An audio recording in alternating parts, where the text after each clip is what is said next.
One of the things that we've been getting a lot of questions on recently is backup sump pumps and pump monitoring systems. I want to go over two products today. The first is going to be the Liberty 441, which is a 12-volt backup or auxiliary pump system for crawl spaces.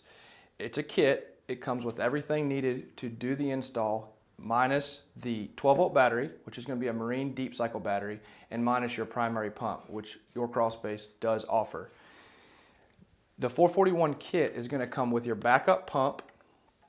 It's going to come with the required plumbing to install and integrate it, no matter how you decide to install it.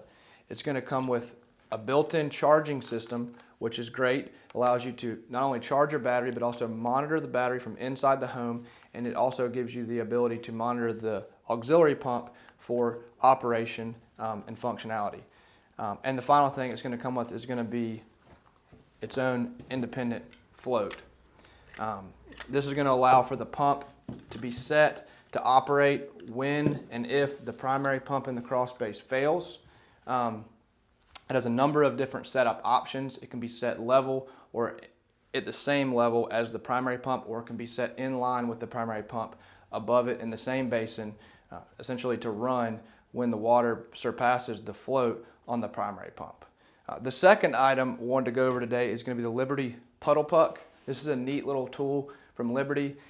Essentially, it is a puck that is integrated into an in-home monitoring system that allows the homeowner to see visually when water has reached a certain point in the Crawlspace. Most contractors will set this puck either right outside of the Crawlspace basin or right on top of the basin. And essentially what this is going to do is it's going to let you know when either your primary pump has failed or your primary and your auxiliary pump has failed. So these are two very good tools. If you have any questions about setup, about install, about functionality, give us a call at your Crawlspace. We're happy to help.